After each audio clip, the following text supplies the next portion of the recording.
Hello everyone, welcome to Learnbee. I am Shivani Chauhan.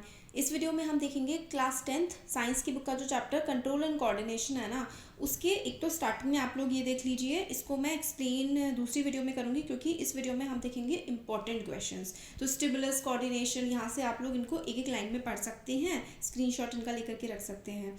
अब हम लोग जो देखने वाले हैं ना एक्चुअल में, वो देखने वाले हैं इंपॉर्टेंट क्वेश्चन जो आपके एग्जाम में, स्कूल के एग्जाम में या बोर्ड्स में बहुत ज़्यादा आपके लिए हेल्पफुल रहेंगे। तो देखो, name the part of neuron where information is acquired. वो न्यूरॉन का पार्ट जहाँ से हम लोगों को जो है इंफॉर्मेशन मिलती है, तो वो होती है डेंड्रियाइट। तो डेंड्रियाइट से ही हम लोगों को इंफॉर्मेशन मिलती है। ये देखिए, ये होती है डेंड्रियाइट्स और यहाँ से ही हम लोगों को कोई भी इंफॉर्मेशन मिलती है। Which phenomena is responsible for movement of sunflower in accordance with the path of the sun? तो सन के पाथ मतलब सन से ही जहाँ जहाँ सन मूव करेगा वहाँ वहाँ प्लांट मूव कर जाता है। ये क्या होता है? तो ये तो हमारा होता है फोटोट्रॉफिज्म। फोटोट्रॉफिज्म होता है movement of plants toward light. Light की तरफ जो प्लांट का मूवमेंट होता है उसी को हम फोटोट्रॉफिज्म कहते हैं। और प्लांट या फिर सनफ्लावर जो सन की तरफ को मूव करते हैं, वो फोटोट्रॉफिज्म की वजह से मूव करते हैं। Why do plant roots always grow down not up? Plant की रूट नीचे ही क्यों बढ़ती है? जियोट्रॉफिज्म की वजह से। तो देखो, ट्रॉफिज्म का ही एक बार थोड़ा सा हम लोग मतलब समझ लेते हैं। ट्रॉफिज्म का मतलब होता है a growth movement of plant which determine direction with the stimulus. तो ग्रोथ की मूवमेंट जो हमारे स्टिमुलस की वजह से आती है। अब स्टिमुलाई क्या होता है? The change in the environment to which an organism respond. मतलब अगर ऑर्गेनिज्म, एनवायरनमेंट है हमारा आसपास का, उस पर जो भी ऑर्गेनिज्म रिस्पॉन्ड कर रहा है, टेम्परेचर बढ़ रहा है, ह्यूमिडिटी बढ़ रही है, बारिश हो रही है, सनलाइट है, इस पर हम जो रिस्पॉन्स करते हैं या प्लांट्स जो रिस्पॉन्स करते हैं, आपके हाथ में गर्म चाय लग गया, आप फटाफट अपना हाथ पीछे खींच लेंगे ना, तो ये आपका स्टिमुलस होता है। तो स्टिमुलाई क्या होता है? Change in the environment. Environment में जो भी बदलाव आता है उसके हिसाब से ऑर्गेनिज्म जो रिस्पॉन्ड करता है उसको ही हम लोग स्टिमुलस बोल देते हैं। तो यही हो गया हमारा स्टिमुलस। तो यहाँ पर देखिए जो क्वेश्चन है, अब देखिए अब इंपॉर्टेंट क्वेश्चन हम कर रहे हैं तो अच्छे से समझते हुए ही चलेंगे ताकि आपको मैक्सिमम बेनिफिट मिले। वो भी मैं एक्सप्लेन ही कर दूंगी, पहले सोचा था नहीं करेंगे बट कर देते हैं। Why do plant roots always grow down not up? तो वो भाई जियोट्रॉफिज्म की वजह से होता है। जियोट्रॉफिज्म क्या होता है? जियो का मतलब होता है अर्थ, और ट्रॉफिक्स हम लोगों ने स्टिमुलाई समझ लिया, ट्रॉफिज्म समझ लिया। ट्रॉफिज्म होता है growth of plant which determine direction with the help of stimulus. Stimulus की वजह से जो भाई उसका ग्रोथ होती है। अब जियोट्रॉफिज्म क्या हुआ? Movement of plant toward the gravity of earth. Earth की ग्रेविटी की तरफ जो प्लांट का मूवमेंट होता है ना, वही जियोट्रॉफिज्म होता है। तो अर्थ की ग्रेविटी की वजह से ही प्लांट की जो रूट है वो नीचे की तरफ जाती है। अब फोटोट्रॉफिज्म लाइट की वजह से प्लांट जिस तरफ मूव करता है। जो कीमोट्रॉफिज्म होता है वो केमिकल्स, कुछ केमिकल्स होते हैं उसकी वजह से प्लांट का मूवमेंट अगर उसकी तरफ को हो रहा होता है। हाइड्रोट्रॉफिज्म, हाइड्रो होता है वाटर, भाई अगर पानी की तरफ को प्लांट का मूवमेंट हो रहा है तो वो हाइड्रोट्रॉफिज्म हो जाएगा। और thigmotropism, movement of plants toward a response to the touch of an object. Object के टच की वजह से जो होता है थिग्मोट्रॉफिज्म। अब भी वीडियो पॉज करके आप लोगों को बताना है कमेंट बॉक्स में कि भाई थिग्मोट्रॉफिज्म क्या होता है, कैसे आता है ना। अब देखो, ये हम लोगों ने देख लिया। अब हम देखते हैं आगे important question. Why are endocrine glands called ductless gland? क्योंकि उनमें डक्ट होता ही नहीं है, simple. Why does our body maintain blood sugar level, sorry how does our body maintain blood sugar level? हमारी बॉडी ब्लड शुगर लेवल को किस प्रकार से मेंटेन करती है, ये बताना है। तो देखो, हमारी बॉडी में जो होते हैं ना, पेनक्रियाज होते हैं। पेनक्रियास से इंसुलिन रिलीज होता है, और वही इंसुलिन जो है वो अगर हमारी बॉडी में ब्लड होता है, ब्लड में अगर एक्स्ट्रा ग्लूकोज हो जाए तो वो ग्लूकोज को एब्जॉर्ब कर लेता है इंसुलिन। तो इंसुलिन क्या करता है? हमारे ब्लड से ग्लूकोज को एब्जॉर्ब कर लेता है, और जिससे क्या होता है? ब्लड शुगर लेवल कम हो जाता है, और कम हो जाता है, नॉर्मल हो जाता है, जैसे भी बॉडी को ज़रूरत होती है वैसा ही हो जाता है। तो when blood sugar rises, cells in the pancreas release insulin. तो जब ब्लड शुगर लेवल बढ़ता है तो जो पेनक्रियास में सेल होते हैं वो इंसुलिन को रिलीज कर देते हैं, causing the body to absorb glucose from the blood and lowering the blood sugar level to normal.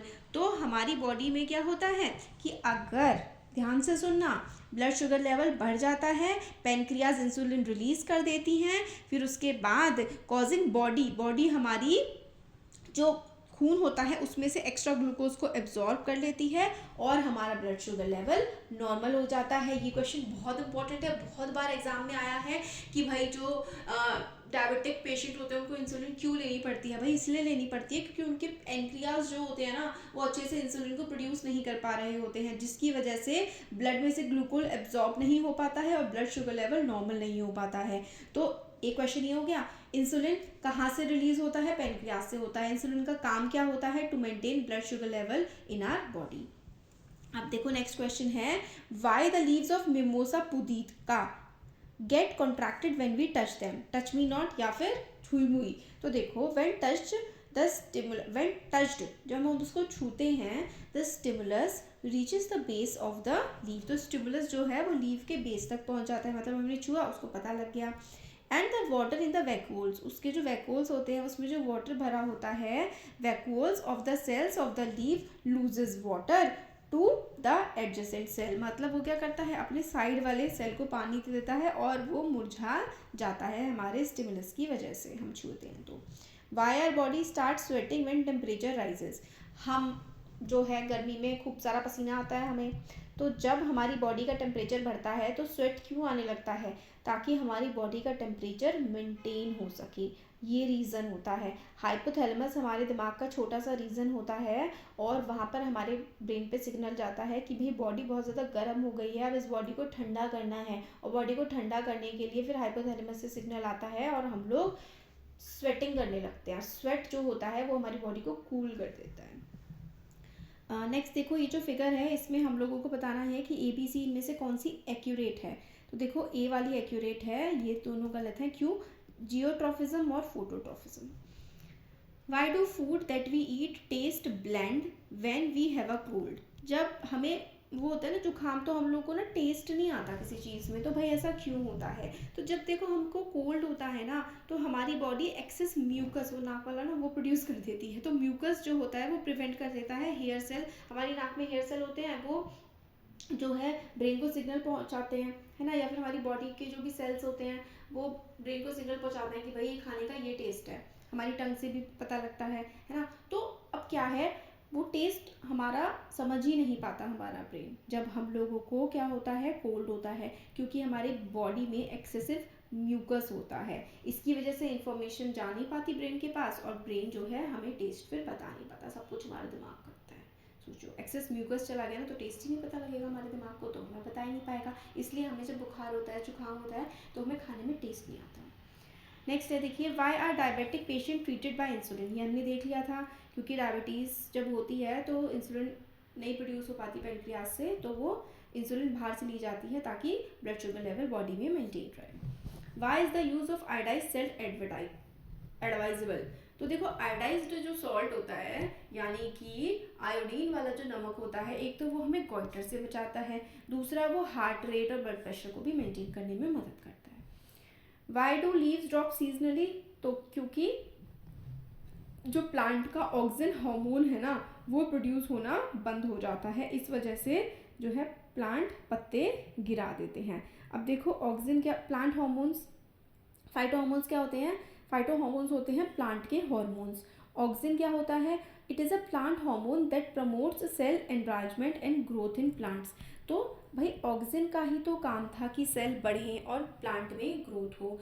अब जब ये ऑक्सीजन प्रोड्यूस नहीं होगा तो प्लांट अपनी पत्तियां गिरा देंगे। अब ये भी देख लेते हैं, गिबरेलिंस, ये होता है एक ऐसा plant hormone which promote cell differentiation and breaking dormancy of seeds and birds.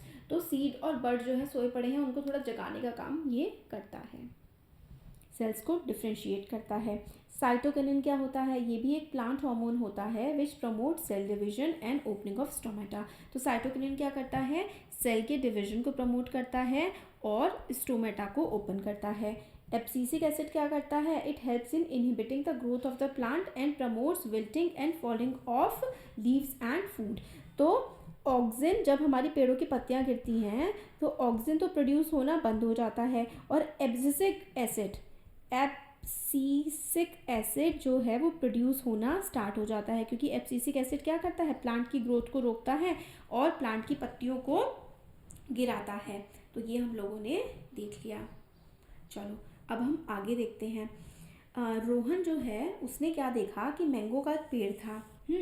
अब मैंगो का पेड़ उसने देखा तो पहले तो उसका जो आम था ना वो हरा था, फिर उसके बाद थोड़े दिन बाद वो आम पीला हो गया। कैसे हुआ? Abscisic acid and ethylene are regulators of ripening. तो एब्सिसिक एसिड और इथाइलिन की वजह से ऐसा होता है, वो राइपनिंग को रेगुलेट करते हैं। जो ये आर्टिफिशियली पकाते हैं ना उसमें भी ये इस्तेमाल होता है। एक पर्सन है जिसको हेड इंजरी हो गई है और इसकी वजह से उसको सांस लेने में दिक्कत आ रही है। कोई दिक्कत नहीं है उसके रेस्पिरेटरी सिस्टम में, तो दिक्कत क्या हुई होगी? तो ये दिक्कत हुई होगी रिलेटेड टू पॉन्स। जो हमारा ब्रेन होता है ना उसको अलग अलग सिग्नल्स चाहिए होते हैं, वो सिग्नल्स की वजह से ही तो है ना वो जो भी है काम करता है। अब अगर पॉन में दिक्कत आ जाती है तो पॉन जो होता है हमारे जो ब्रेन का एक पार्ट होता है। Pons is a part of your brain stem, a structure that links your brain to your spinal cord. तो स्पाइनल कॉर्ड से ही ब्रेन मतलब हमारा लिंक होता है। अगर हम लोगों को मतलब जैसे कि इंजरी वगैरह आ जाती है ना तो ऐसी प्रॉब्लम्स हो जाती हैं हमारी बॉडी में। हेड इंजरी की वजह से कई बार जैसे हाथ चलना बंद हो जाता है या पैर चलना बंद हो जाता है, या फिर हमारे रेस्पिरेटरी ऑर्गन्स में भी प्रॉब्लम आ सकती है।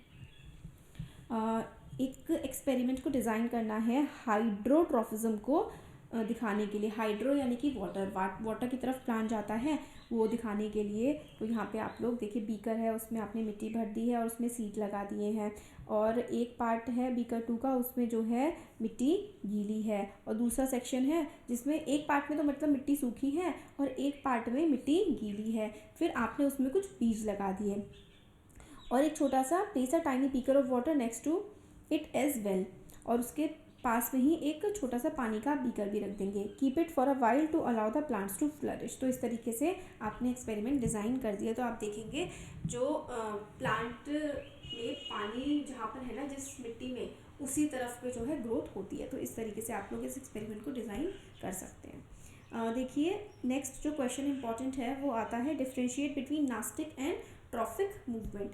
तो ये हम लोगों ने पढ़ लिया था स्टार्टिंग में भी कि ट्रॉफिक मूवमेंट और नास्टिक मूवमेंट जो दोनों ही एक्सटर्नल स्टिमुलाई के रिस्पॉन्स में होती हैं, बट ट्रॉफिक्स जो हैं are relying on the path of stimulus, nastic movements do not rely on the path of stimulus. तो नास्टिक मूवमेंट्स जो होती हैं, देखो ट्रॉफिक मूवमेंट जो हुई जैसे कि फोटोट्रॉफिज्म, लाइट है तो लाइट की तरफ को वो चला जाएगा, मगर ये जो नास्टिक मूवमेंट्स होती हैं ना ये नॉन डायरेक्शनल होती हैं। देखो जो ये जो होती है ट्रॉफिक मूवमेंट ये डायरेक्शनल मूवमेंट होती हैं, और जो नास्टिक मूवमेंट होती है नॉन डायरेक्शनल रिस्पॉन्स होते हैं स्टिमुलाई को। एग्जाम्पल के लिए टेम्परेचर, ह्यूमिडिटी, और ये यूजुअली प्लांट से ही एसोसिएटेड होते हैं। तो नास्टिक नॉन डायरेक्शनल स्टिमुलाई आप कह सकते हैं, और जो ट्रॉफिक मूवमेंट होती हैं वो डायरेक्शनल स्टिमुलाई होती हैं। और रिफ्लेक्स ये बहुत ज़्यादा इंपॉर्टेंट है कि भाई represent systematically the path of reflex action. Reflex action के पाथ को आप लोगों को थ्रू इस तरीके से दिखाना है। तो स्टिमुलस आया भाई, आपका जो हाथ है वो गर्म कप पे लग गया, फिर रिसेप्टर्स जाएंगे, फिर उसके बाद हमारा सेंसरी न्यूरॉन पे, फिर उसके बाद relay neuron, motor neuron, effector, और फिर फाइनली रिस्पॉन्स आ जाएगा। ये बड़ा इंपॉर्टेंट है यार, बहुत ज़्यादा मतलब कुछ ज़्यादा ही आता है एग्जाम में, इसको बहुत अच्छे से कर लेना। अभी जो इवैल्यूएशन बेस्ड क्वेश्चन है ना ये वाले हम लोग आगे नेक्स्ट वीडियो में कवर करेंगे। ये क्वेश्चन जो हमने करे थे बहुत इंपॉर्टेंट है, ये प्रीवियस ईयर क्वेश्चंस ही हैं और बार बार एग्जाम में पूछे गए हैं, तो इनको अच्छे से करना। वीडियो पसंद आया तो लाइक करें, चैनल को सब्सक्राइब और शेयर करें।